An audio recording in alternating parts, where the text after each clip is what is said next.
Sabi ni Dr. Jose Rizal, ang kabataan ang pag-asa ng bayan. Kaya naman bilang mga kabataan, ano ang magagawa natin sa darating na 2025 midterm election? Alamin natin yan dito sa Youth Seat Season 5 Special Edition. Para sa matalinong pagboto ngayong halalan 2025.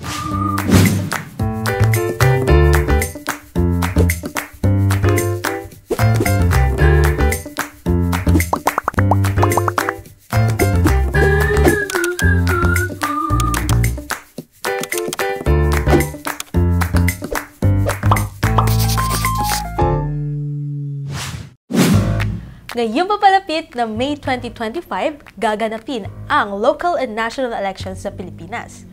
Panahon na naman ng pagsusuri at pagboto para sa mga magiging leader ng ating bansa at kanya-kanyang bayan. Kaya naman, sabay-sabay nating paghandaan ang darating na midterm elections 2025 dito sa ating Youth Seat Season 5 Special Edition.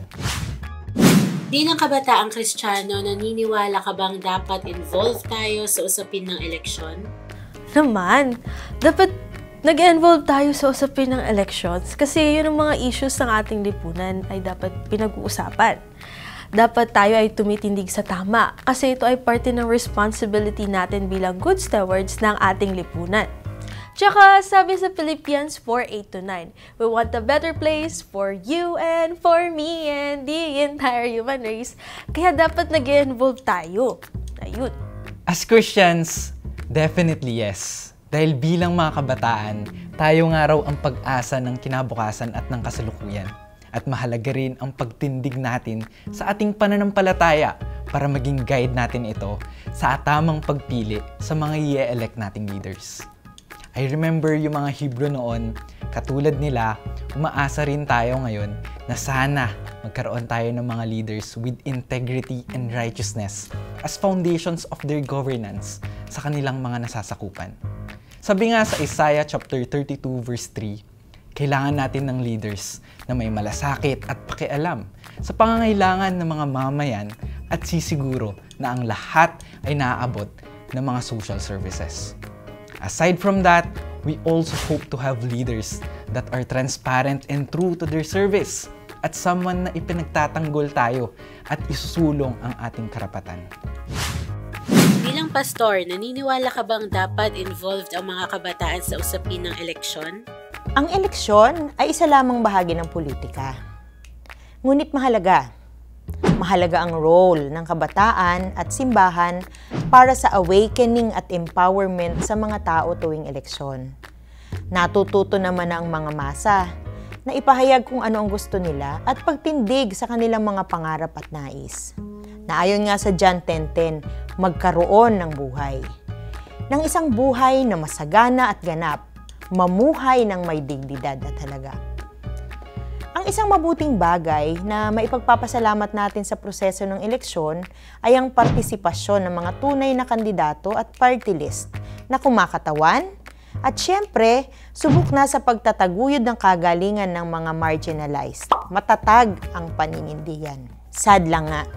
Kasi maski ang party list system na dapat ang kinakatawan ay ang marginalized ay nagagamit at nasasamantala ng ruling class. So isa yun sa panawagan ng politika ng pagbabago. Tunay na representasyon ng mga nasa laylayan. Tungo sa isang buhay at lipunang nararanasan ang paghahari ng Diyos.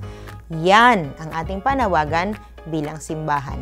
Kailangan natin ng pagbabago. Politics of change. Ano yung mga green flag and red flag ng isang public official? May conviction and plans para sa pagpapatatag at pagtatanggol sa pambansang soberanya. Green flag or red flag? Green flag. Siyempre ayaw natin yung tatakbo tapos ibebenta naman tayo sa ibang bansa. Merong issues na nasangkot sa korupsyon. Red flag or green flag? Definitely red. Galing sa pamilya ng mga political dynasty. Green flag or red flag? Red flag. Ginawa naman na nilang family business ang pagtakbo sa pangaposisyon. Walang human rights violations.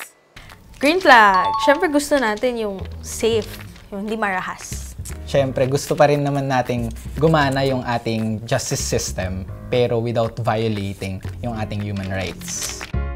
May pakialam sa lahat ng sektor ng ating lipunan, green flag or red flag? Green! Siyempre, sa mga nangyayari ngayon sa ating lipunan, kawalan ng trabaho, sa pilitang migrasyon at kontraktualisasyon, siyempre kailangan natin yung tatakbo sa posisyon na may pakialam sa mga sektor. Ginawang retirement plan ang pagkakaroon ng posisyon sa gobyerno. Green flag or red flag? Red. Red. Parang mga political dynasty. Nag-aral ng patungkol sa batas o ekonomiya o politika. Green flag or red Green! flag? Green. Siyempre, dapat pag tumakbo ka, alam mo yung pinapasukan mo. Sumusuporta sa mga businesses na nagpapalala sa kalagayan ng kalikasan. Green flag or red flag? Red flag. Doon kasi pumapasok yung mga pansariling interest nila. Hindi lang pala sa personal o romantic relationships nare-realize natin yung mga green flags at red flags, no? Pero isa sa key point dyan, dapat merong check and balance yung 3 branches ng ating government.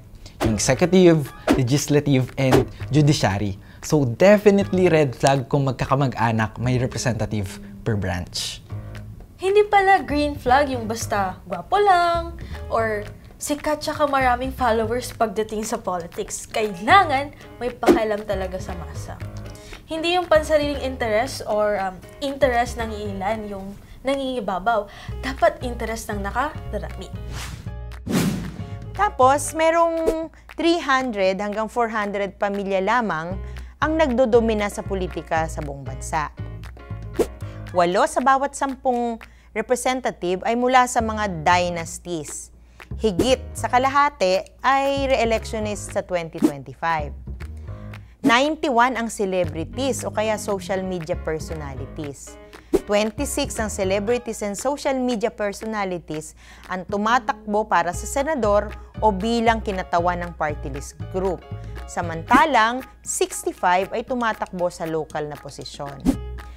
Imagine natin na noong December 2024, mayroong 63% na Pilipino ang nagsasabing sila ay mahirap. Ironic, di ba? Kailangan nating mag-reflect sa ating karanasan sa politika sa Pilipinas. Korupsyon, kahirapan, paglabag sa karapatan at kawalan ng kapayapaan ay hindi mawawala kung walang mahalagang pagbabagong mangyayari. Minsan talaga di may iwasan na maisip na parang hopeless na ang Pilipinas. Siyempre, sa tagal at dami na rin ng lumipas na mga eleksyon, some of us are getting tired. Parang wala naman talagang tunay na pagbabago na mga nangyayari. Nagmamahal pa rin ang mga bilihin at marami pa rin mga Pilipino ang naghihirap. Pero bilang mga Kristiyano, election season man or hindi, tungkulin natin bilang simbahan na samahan ng sambayanan sa kanilang paglalakbay patungo sa buhay na ganap at kasiyasiya. Mahalagang i-claim natin ang ating karapatan na maging kabahagi sa pagpili ng ating mga leader. So, dapat tayo ay bumoto sa darating na May 2025 elections. Maliban sa pagboto ng tama at nararapat, sama-sama nating panawagan na magkaroon ng space para pag-usapan ang paparating na elections, lalo na sa loob ng ating pamilya, simbahan at komunidad. Bilang parte ng kasalukuyan at ng mga susunod pang mga henerasyon, sikapin natin na maging good influence para sa pagpili ng ating mga kandidato. Pero bakit? Dahil sa bawat hindi maayos na pamumuno, mabuting kinabukasan ang nawawala para sa ating mga kabataan. Ipakita natin at patunayan na bilang mga kabataan, tayo ay kabilang at mahalagang parte ng bayan. Patuloy tayong magbabantay sa simula hanggang sa dulo ng halalat at maging sa dulo ng walang hanggan. Sa energy at creativity at vibrance ng mga kabataan, malaki ang magagawa ninyo sa pamamagitan ng una, awareness building. Ano ba ang politika ng pagbabago? Magkaroon ng mga discussion groups, paggamit ng social media, pwede ngang i-take down ang mga props ng mga fake na lingkod bayan. Pangalawa, maging vigilant sa process ng election mismo at maging sa pagdedemand ng accountability afterwards. Sa ating paglilingkod sa Diyos, kailangan nating isipin at isaalang-alang ang bayan ng Diyos. Sa ilang araw na nalalabi sa eleksyon, huwag tayong mabagabag sa mga nangyayari sa ating paligid, kundi magsikhay, magsumigasig sa aktibo nating papel upang magdala ng makahulugang pagbabago sa loob at labas ng panahon ng eleksyon. Ika nga, si Kristo higit sa lahat. Yung nais ni Kristo na kagalingan para sa bayan ay higit sa nais ng mga may sariling interes. Napakarami na nating napag-usapan at napakarami pa rin nating dapat malaman. Tama! Kaya sabay-sabay nating paghandaan ang darating na eleksyon dito lang sa Youth Seat Season 5 Special Edition.